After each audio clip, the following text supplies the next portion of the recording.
Hello, everybody, and welcome back to College Football Corner. Kevin Walsh alongside Jersey Joe Archino, and this week 3 of college football has been something else. The Ohio State Buckeyes apparently don't have a quarterback. The team that seemed to be spoiled for options, Cardale Jones, JT Barrett not getting the job done. Does this team have a quarterback good enough to get them back to the national championship? We know it's interesting because we all thought, my goodness, what a good position to be in. But right now, neither quarterback has really elevated themselves. Cardale Jones, aside from the opening half against Virginia Tech, has not played well. 2 touchdowns, 3 picks on the year. And JT Barrett had a chance to come in this last game and really elevate himself, and he just didn't. They're both different in terms of the way that they play. They run the same offense, but they're different in what they can do on the football field. I think you've got to go down to who has the better decision-making, and right now you've got to put a little bit more trust into JT Barrett with that decision-making. Now, ironically enough, Notre Dame, a team that seemed, with quarterback controversy due to Everett Golson, they lose Malik Zaire, but Deshaun Kaiser has now stepped up. They got themselves a Week 3 victory against Georgia Tech. Does Notre Dame have enough to get themselves a place? What were your impressions on this game? You know, I had a lot of faith in the Irish coming into this game. Georgia Tech's triple option attack is very difficult to stop, but if you stay consistent, you stay organized, and you force them into consistent passing situations, that's all the recipes to beat them, and that's exactly what the Irish did. Deshaun Kaiser's done a fantastic job stepping in to a difficult situation. He did have the 1 turnover, but he instantly recognizes, look, I've got a receiver in Will Fuller who might be the best in the nation, and he depended on him, and he had a very good game as well. But you've got to go give it all to the defense because, again, they put Georgia Tech in those consistent passing situations. That's how you beat Georgia Tech, and that's exactly what they did. Now we're going to praise a quarterback, and unfortunately now we kind of have to talk about a quarterback who has gotten off to a very surprising struggle. Auburn has looked real bad. LSU has looked amazing, a dominant victory for LSU.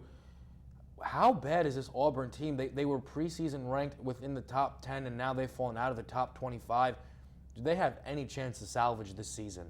Look, I don't think I've ever misjudged a player more than I did with Jeremy Johnson. He just looks lost on the football field. I don't think he recognizes what the defense is showing him. He's just registering his throws all wrong. And a lot of people are asking the question, can a non-running quarterback win in Gus Malzahn's offense? And I think right now the answer to that would have to be no. Jeremy Johnson just does not look like he has a fit. And the thing that has hurt him is there's not been a consistent running game behind him. But at the same time, Jeremy Johnson, the 6 interceptions have just been awful. He just has not played well at all. Gus Malzahn has said, over and over in his press conference, we will get better. But right now with Jeremy Johnson at quarterback, it's hard to see things getting better. Now, I don't know if LSU, though, could start any better than what they have. Unfortunately, they didn't get to play their opener because the yardage that Leonard Fournette would have would be out of this world. Is this kid the best running back in college football? And is Leonard Fournette enough to really elevate LSU to a level that we wouldn't know they were going to be at? Look, Leonard Fournette has 494 yards and 6 touchdowns in their first 2 games. You could go as far as to say LSU's the best team in the country right now. And you could go even further and say that Leonard Fournette is the best back in the country. You look at what Les Miles has done here this year. You look at what Cam Cameron has done improving that offense.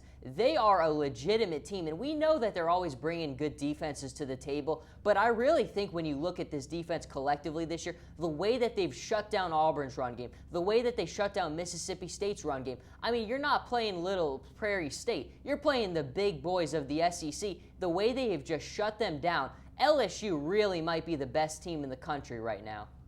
Now, I wish I had a horn or a bell or a sound to talk about the massive upset. I'm just going to be honest. I was dead wrong about Alabama. I thought that this team was the best team in the nation. I thought it was only a matter of time before they passed Ohio State, and they lose to Ole Miss.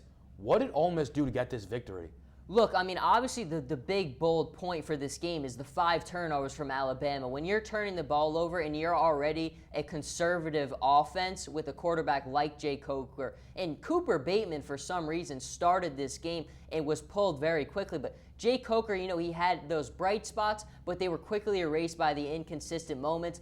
The overall reason I think Ole Miss won this game is Chad Kelly. What we've seen when Alabama has lost games, they have lost to big, strong-arm quarterbacks who could beat them with the deep ball. That is exactly what Chad Kelly does. I think when you look at Chad Kelly, he's a little bit reminiscent of Zach Mettenberger, who is now in the NFL but had a great run with LSU. He's got a great arm. He beat Alabama over the top multiple times, and he's the big reason I think they won the game. Now, the good thing, if any, for Alabama is only one loss in the SEC is plenty. The respect that the conference gets is well-deserved, and it's well-known throughout all of college football. They can still find themselves in a position to maybe play for a championship, but do you think they have enough talent? The quarterback situation has been suspect. Can Alabama do it? Can they turn it around after this loss? You know, I think it's always difficult because they're always going to bring a good defense, but we're seeing the SEC is changing. A lot of these SEC games are now becoming long-range shootouts, and unless you have like that LSU-type defense where you can just completely shut down a team's running game, you're going to struggle, and we've seen it. When you have that conservative offense like Alabama does, it's put them in difficult situations many, many times. This Jake Coker situation, is he going to be the guy moving forward? What are you going to do there? Too many questions for me. I just don't know if they can do it with this conservative offense. Well, week 3 is now done. We're going to look ahead to week 4. And there's a real big game on tap. Josh Rosen, the freshman superstar, if you haven't heard the name, trust me, you soon will, going up against Arizona, perhaps his toughest matchup thus far. Can he get it done?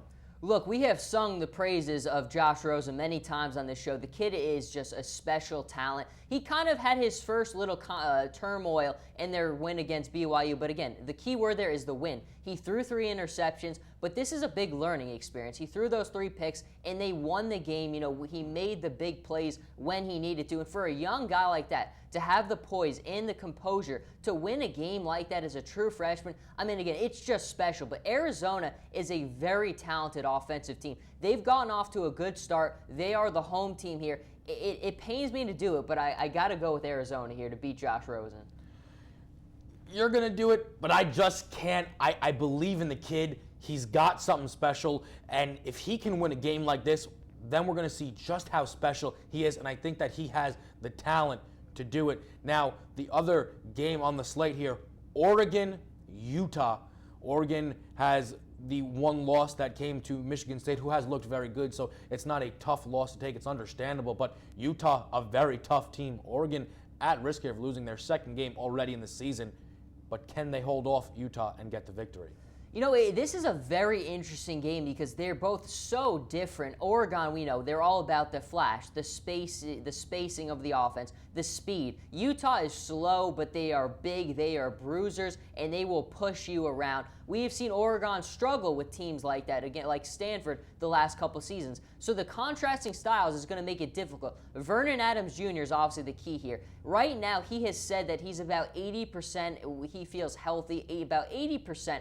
He has that injury to his to his index finger on his throwing hand. So he's the big one here. I'm going to go with the Ducks here, being the home team. I do think that their pace will be too much and it will wear down Utah eventually. But Utah's going to push them around, and they will move the ball. This Oregon defense is not very good, but again, Oregon's speed on offense will wear them down eventually, and I think they will find a way to get the win. Well, it took us up until week 4, but we finally can disagree on everything. This is my motto. No Marcus Mariota, no chance. Vernon Adams Jr., I just don't know if I believe in him. And all honesty, I don't even know if he's going to be playing. Utah is just too good of a football team for Oregon to not be on their P's and Q's. I think that they have enough offensive firepower to compete, and I think that they're tough and aggressive enough on defense to really scare this Oregon Ducks team. But we'll just have to see who's right. It's going to be one of us. We finally got to the disagreements, but that is all the time that we have. Kevin Walsh, Jersey Joe Archino. We'll see you guys next week for College Football Corner.